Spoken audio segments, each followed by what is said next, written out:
दो चर वाले रैखिक समीकरण। इस चैप्टर में हम लोग पढ़ेंगे कि हमको दो रैखिक समीकरण दिए होंगे। रैखिक समीकरण क्या होता है?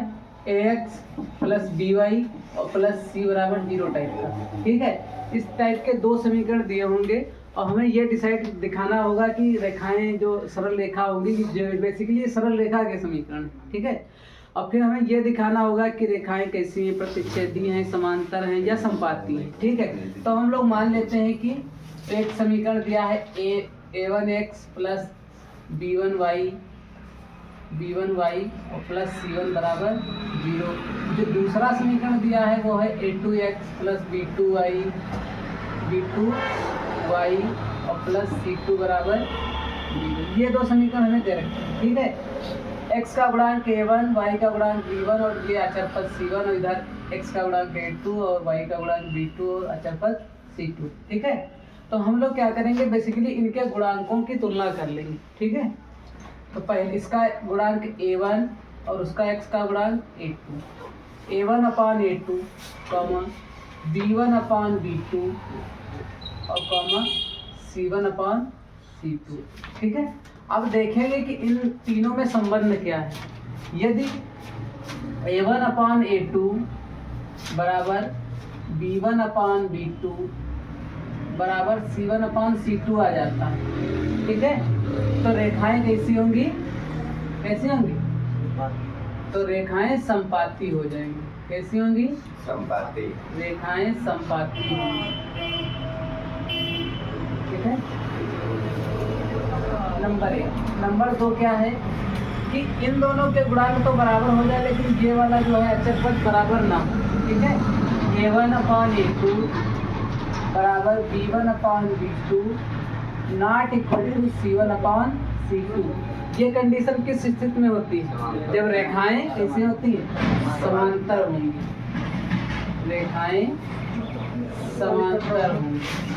ठीक है, रेखाएं समांतर होंगी। नंबर 3 है कि यदि a1 अपान a2 b1 b2 के ही बराबर ना हो, मतलब अचर पद को छोड़ने के बाद जो गुणांक x और y के बचेंगे वो ही ना बराबर हो, तो ऐसी कंडीशन तब होगी जब रेखाएं कैसी होंगी? रेखाएं प्रतिच्छेदी होंगी। रेखाएं प्रतिच्छेदी होंगी।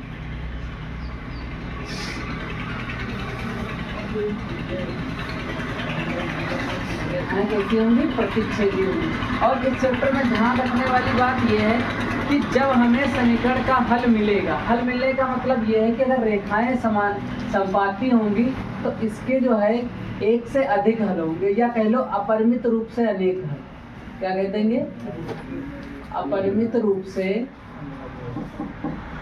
अनेक हल। ठीक है, और जब रेखाएं समांतर होंगी तो इनमें कोई भी इंटरसेक्टिंग पॉइंट नहीं होगा, और जब इंटरसेक्टिंग पॉइंट नहीं होगा तो वहां पे इसका कोई भी हल नहीं होगा।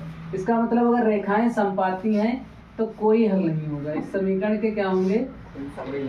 कोई हल नहीं होंगे।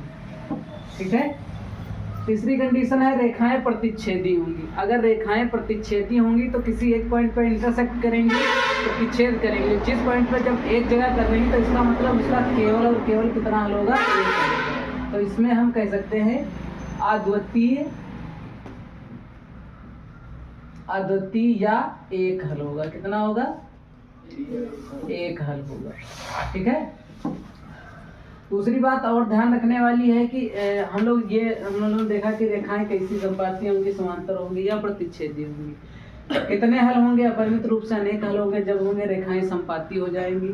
अगर कोई हल नहीं है तो रेखाएं समांतर होंगी। और तीसरी जो कंडीशन है वो एक हल हो या अद्वितीय हल होगा जब रेखाएं प्रतिच्छेदी होंगी। और इसमें पूछता है कभी कभी संगत और असंगत।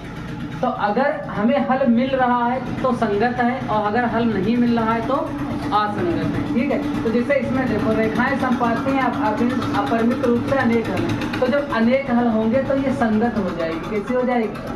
संगत। ठीक है, ये रेखा समांतर है, कोई हल नहीं मिलेगा, इसका मतलब ये असंगत है। कैसी है? असंगत है। तीसरी कंडीशन है रेखाएं प्रतिच्छेदी हैं, एक हल तो मिल रहा है, चाहे एक मिले चाहे ज्यादा मिले। ठीक है, तो ये भी कैसा है? संगत। तो इस चैप्टर जो मुख्य बातें यही हैं कि हमें रेखाएं संपाती दिखानी, मतलब रेखाएं संपाती होंगी, समांतर होंगी या प्रतिच्छेदी होंगी, ये दिखाना रहेगा। दूसरी बात है संगत असंगत पूछ लेता है, कभी कभी कितने हल होंगे, 2 समीकरण दे रखे हैं उनके हल कितने होंगे, ये बात पूछने वाली। ठीक है, तो इसको नोट करो।